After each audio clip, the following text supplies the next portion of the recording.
Hello, once again, and thank you for letting me indulge upon you more weaponized autism about gas blowback rifles. Because they're awesome.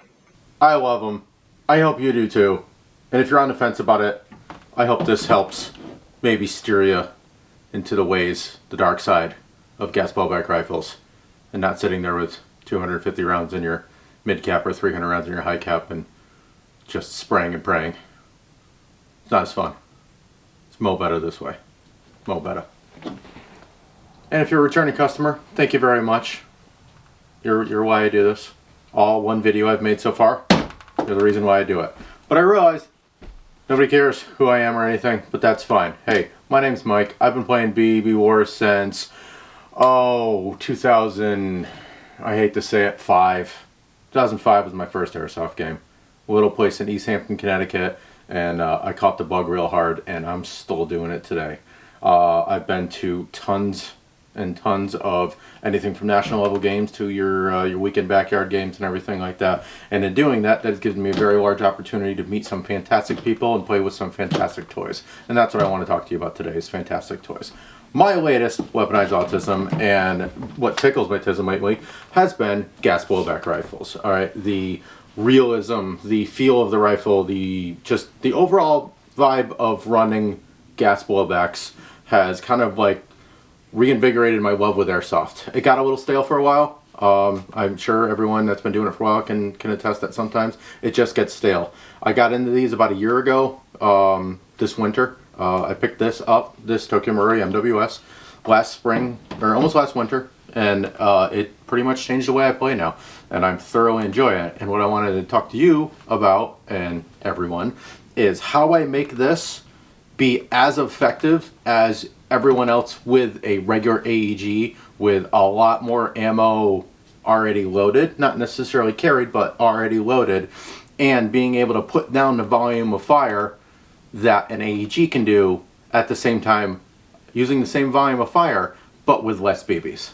That's what I want to get into today. I'm going to get into a little bit of what my kit looks like as far as being GBB centric, as well as a little bit overview of the rifle itself, how I maintain it, and what I use to carry on the field with me to make sure that this is up for a whole day, whether it be a full MSW, Milson West, 40-hour continuous game, or just a afternoon game at Zulu. All right, why gas blowback? Why do I like using this better than an AEG? And that pretty much is the realism factor of it. I wanted a challenge, and I strive for anyone that plays BBwarz or anything to challenge yourself. We all like to do that, right? Some people, comfort is complacency. I've played with a buddies one of these. I was like, this is really cool, adult money, bought my own, and it completely changed the way I play and everything. I'm a huge fan of feeling the rifle move, feeling the cyclic action of it, knowing when I'm out of ammo when I hit a bolt lock. But also, it just helps to, the gas blowbacks just feel a lot tighter, a lot nicer. The thinner grip, the realistic grip. There's not a lot of wobble. You don't have motors, you don't have the batteries inside of it. So it feels more like using a real weapon system. I come from being in the military already, been in it for 16 years now, so I'm pretty prevalent in weapons and machine guns and everything, so this doesn't feel different to me. The limited ammo capacity, a lot of people see it as a disadvantage. I see it as a disadvantage to be an advantage, if you can follow what I mean.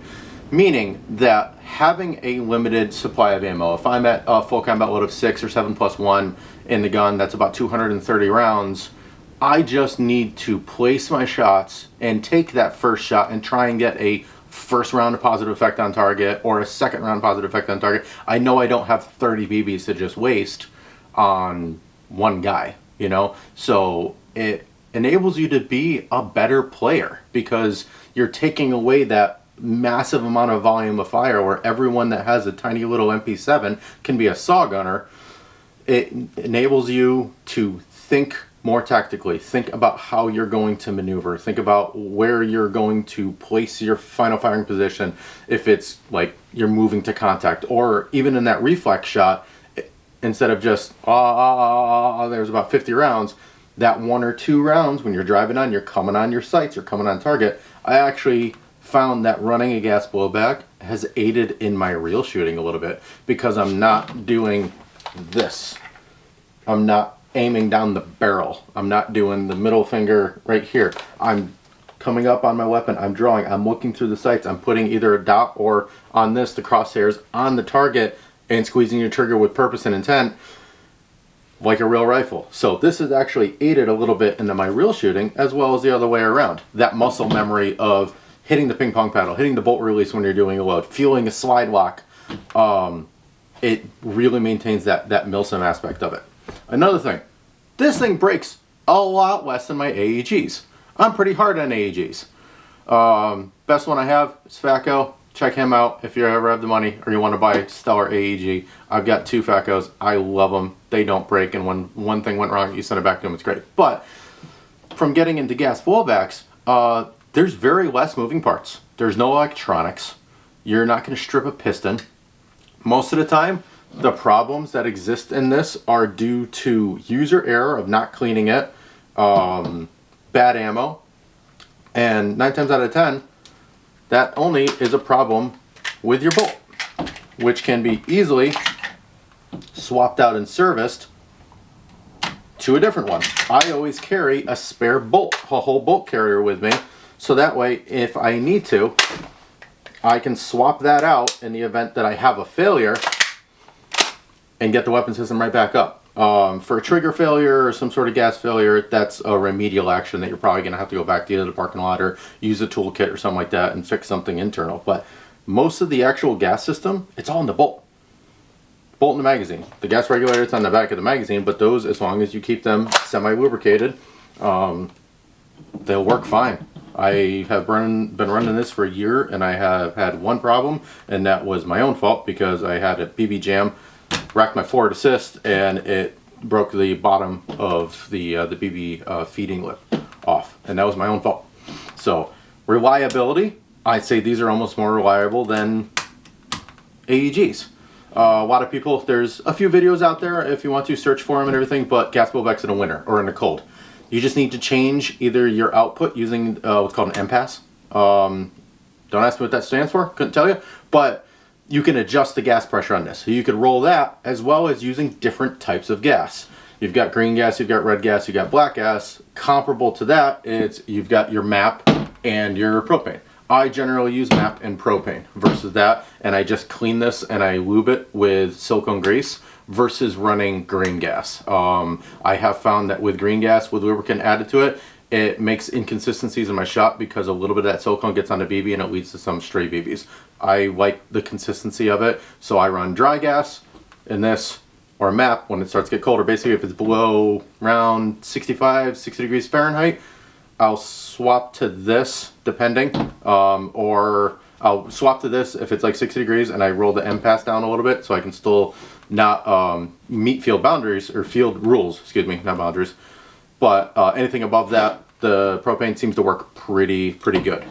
And I have found that I have no problem with my seals or anything in this due to not using, you know, silicone added or green gas.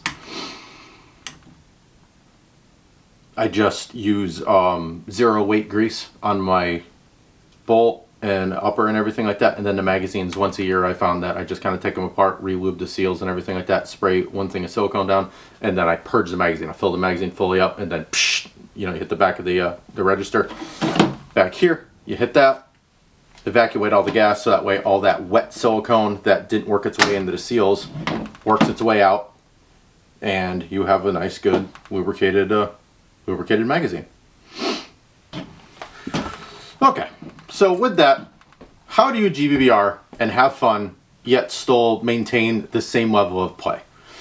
So we talked a little bit about like this and the maintenance and how much more awesome gas blowback is than AEG, but how do you run it effectively? How do you keep up with, you know, Joe Airsofter with 5,000 rounds or all his AEG stuff, and he's got it R-hopped and it's all fancy and everything? It's understanding the weapon and taking your time with your shot placement. We talked a little bit about that, but the other big thing is what I see a lot of airsofters not do is be meticulous with your zero. Be meticulous with your zero. Whether or not you're using a crosshair scope like this, I found I like this when it starts getting fall and I'm starting to take a little longer shots, as well as Milsim West or some of the Milsim games that have to do what with target identification and everything. I like this vector. The 1 to 4, I can flip it. Even doing some CQB stuff when you're trying to look through a window and you're like, hey, is that guy have armbands, our color, or if it's Milsim West, Russian or American, I can flip this to 4X. So I really like this optic for where I'm going next. I'm getting ready to go to the Black Storm Sea, whatever sea storm is Super Bowl this year. We're getting geared up for that, and I will be using this. But zeroing this to actually have the crosshairs hit, it takes a little bit of time. You're going to have to put quite a few magazines through it and have this in a stable firing position. A lot of people just go out there, they shoot a couple times, they crank their dial, they crank a few times. Just like with zero real rifles or anyone doing real steel stuff, we zero usually from a prone or from a block position where you have the rifle as stable as possible.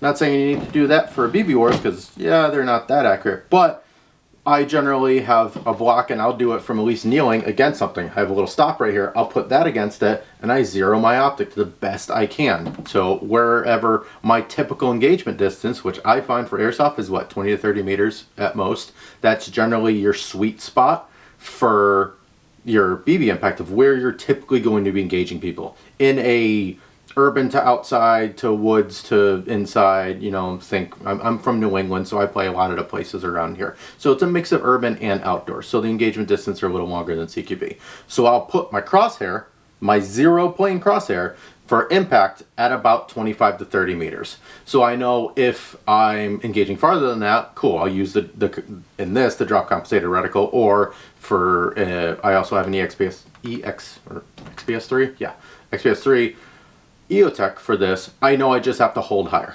That's where I'm going to do. But I take the time, and you really got to take your time, especially using that, because your ammo's so much lower that you're not finding your target with volume, with the BB. You're not tracing your BBs or using tracer fire basically to find your target and walking it in.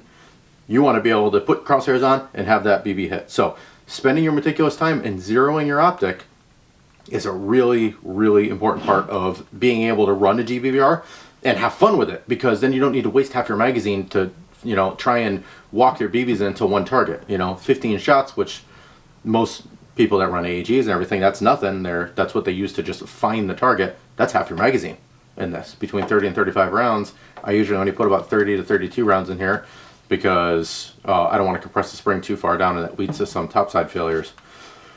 But zero your optic. Zero your optic, zero your optic. It's the best thing that you're going to do to help you be able to put very few rounds on target and get effective, i.e. get your kill, get your hit, or at least if you're some sort of support by fire team and you're helping a maneuver team, being able to put effective fire so that way you're not zinging shots 10 feet above their head, you're zinging shots 10 centimeters or 10 millimeters over his head. We're going to switch between imperial and metric because that's what we do.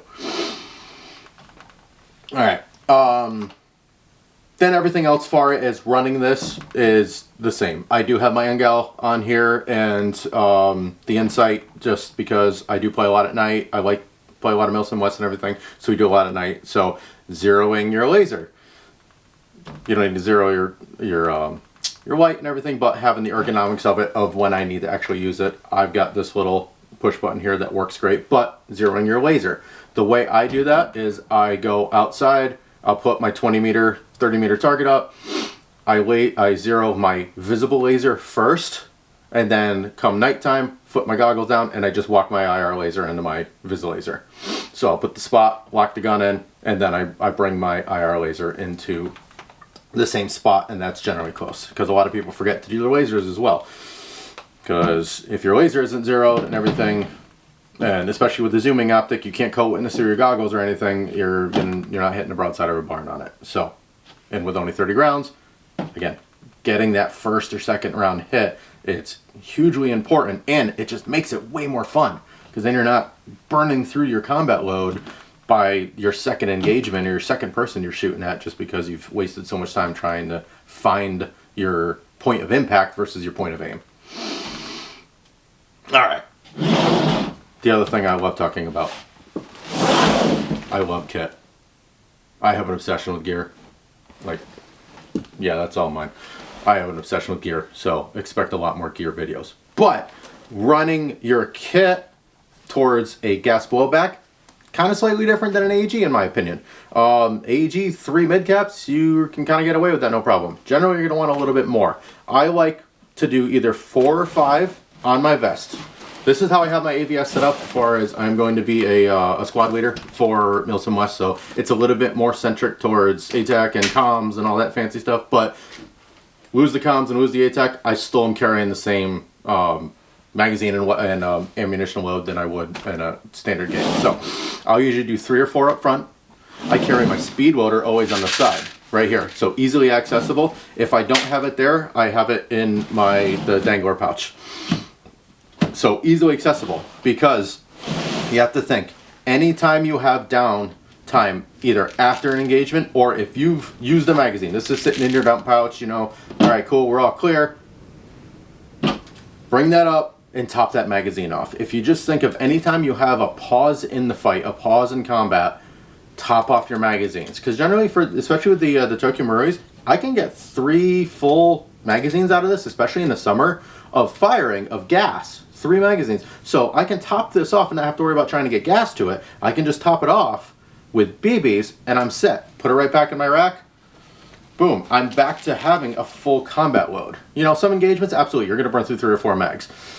And then have to be like, all right, hey guys, give me a second here. I got to top off some mags. But if you just make it a part of your own personal SOP or your own personal tactics, techniques, and procedures of, all right, we're done. Cool. Everyone dead? All right, cool. Guys, I need 2 minutes.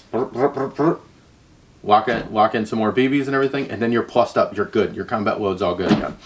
So I always have my speed loader in a very accessible spot, as accessible as magazines. Like if I have to ask a buddy or if it's in some sort of pouch that I can't quite reach, in my opinion, that is a no-go, because you need to be able to top off your own magazines. All right.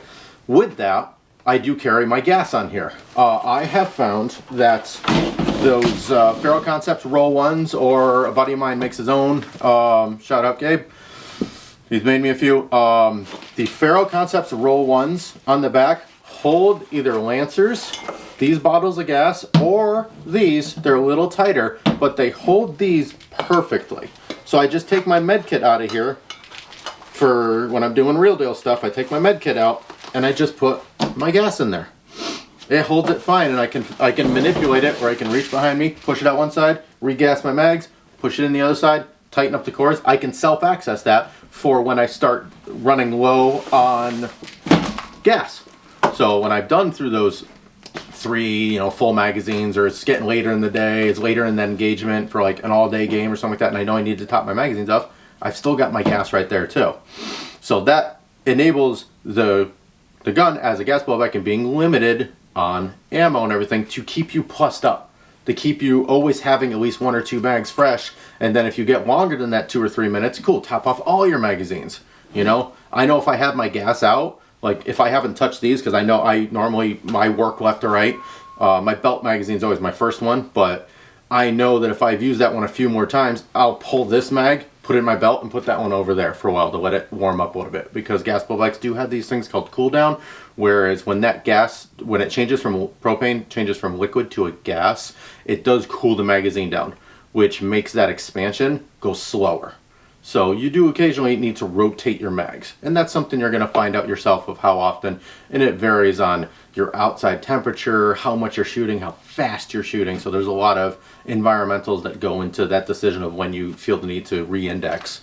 But if you're getting into it or you've got to go gas blowback, try it at different times. Pretty much if I can grab it and I can fire a magazine and I speed and feed another magazine and that magazine is slower, like it's da-da-da and a titching, and I can hear it cycling a little slower, I know that mag's got to get moved. It's got cooldown, so I need to let it warm up a little bit. In my pack right here, on the top right here, I do carry a spare bolt. It's inside right now. I'm pulled out, but I do carry a spare full bolt with me usually. So if there's ever a problem with this, I can basically, that's going to be a buddy. You know, hey, can you grab, because that's a hard fault of the weapon, then you're in remedial action, not immediate action. Hey, grab my bolt, I keep it in a Ziploc bag, undo it, slap it in there, and it's got all the same exact components on it. Same bolt, same nozzle routine, spring, same end pass. So when I chrono in, I match the end pass of how many turns I did, because I always have a 0 on it. If I did, hey, 3 turns to maintain field rules, I'll make sure on my spare bolt before I go out, I turn that 3 turns. So that way you're not introducing, you know, a gun that's either shooting too hot or too low. Nothing like putting it in, you're shooting like 150, and that wouldn't be fun at all. So tailoring your kit a little bit, you do need to carry a couple more pieces of equipment than with an AEG. You know, you don't necessarily have to carry the big can of green gas. I've gotten away with just the little ones too. They fit great into like those Spiritus spud pouches, the Cry medium multi-pouch suite. They fit great in there if you just have it on a belt kit or anything like that. This is just how I have it set up when I'm running a plate carrier. If I'm running a chest rig, same thing. I just throw it in a spud pouch or something like that, one of the smaller cans of green gas.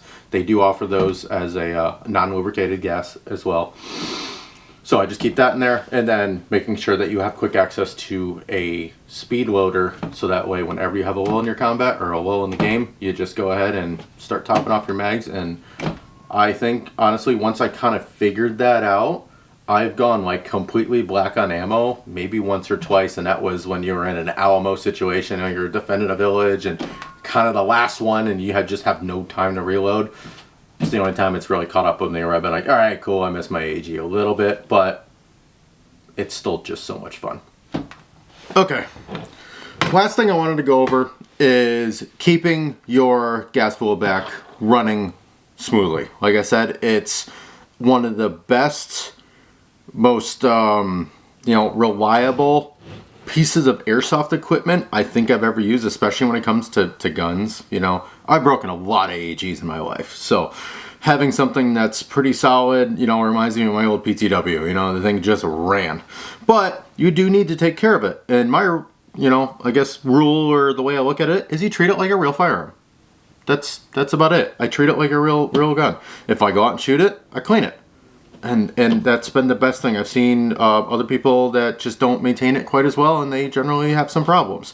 So, with that, some specific tools and little things that I have and use on mine. This is pretty much everything that I use for maintaining, fixing, and upgrading my TMMWS. All right, so this is the lubrication that I use on my bolt and all the internal componentry.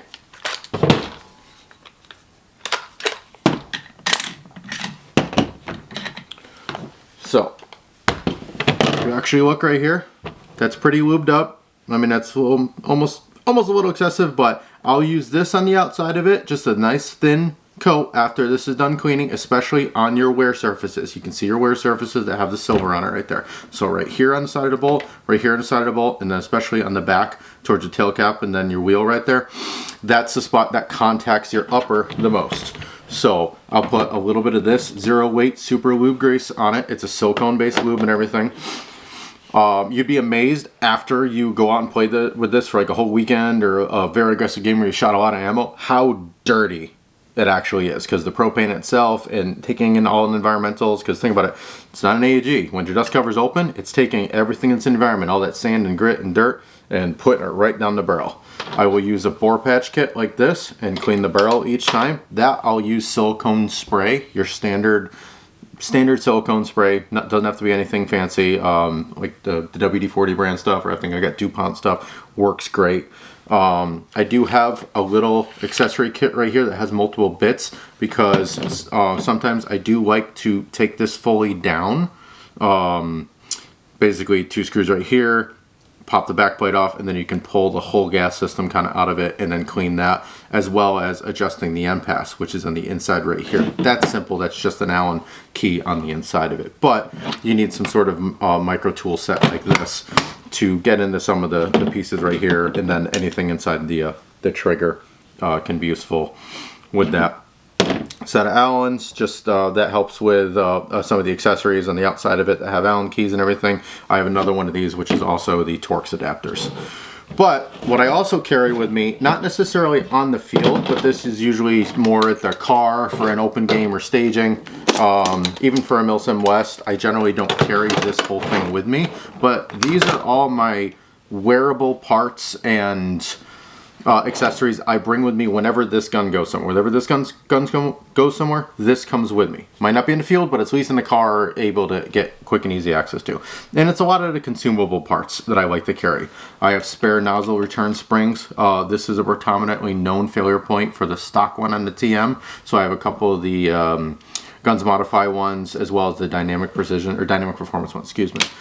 On that, I carry spare full nozzle sets in here, so that way if there's ever a problem with one bolt, again, I can swap out my bolt because I always carry that spare bolt with me, but I eventually want to get that fixed, especially if it's just an open game or something you can go back to your car for lunch. So spare ones of this, because the right here wears down. This little thing right here, that's where it picks up the BB and loads it into the chamber. So almost think about this as this is what hits it into the feed ramps right there. That wears out. It just wears out over time. Again, I've been shooting this all year, and my stock one still looks pretty fantastic. I mean, that's the stock one, and it's just wearing just a little bit, and this has got thousands of rounds through it. I also have the same thing. If you saw my other video, I also run a VFC, so I have a spare VFC as well. Lightweight buffer. I have two buffers. I have a heavy and a lightweight one. It just helps with the recoil a little bit. These are nozzle springs right here, so in case there's ever a problem on the inside right there, I have spare ones of those. A couple spare buckings. Those are the leftover stock buckings, because we all know sometimes the hop-up rubber just rips. For the TMs, they do not come with O-rings or seals in here. So there's a lot of gas that spurts out of it. Some people like that because it tells you when the magazine is full. I just listen, and when I hear this gas stop moving, I disconnect it. But I forget the size of these, but I also get the Maple Leaf ones, where it's the seal that goes inside your gas register, your fill valve right there. So that way when you fill it, you don't have that gas that goes everywhere and sprays off. It just gets that nice good seal. So I carry spare ones of those, because every once in a while those fall out. But other than that, that's your service parts. That's your service parts to fully maintain a gas gun with failures that be able to be easily remedied in a parking lot or in the back of your truck at a game. You know, anything, if you have a trigger failure or some sort of higher level failure, you're probably gonna have to, you know, bring it home and crack it open. But I've also never had a failure like that so far, so I haven't had to deal with it. I'm pretty happy with it.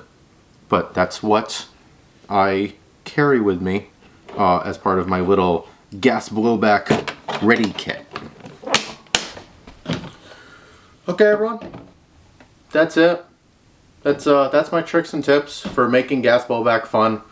I mean, it's already fun, just the feeling of it, but fun and effective, because these are absolutely on par, capable of holding your own and staying up with all the guys using their high-end, very good AEGs and everything. But if you put some time into your training on understanding the limitations and using those limitations as an advantage, it makes you a fantastic, and in my opinion, just a better BBwarzer. It's so much fun.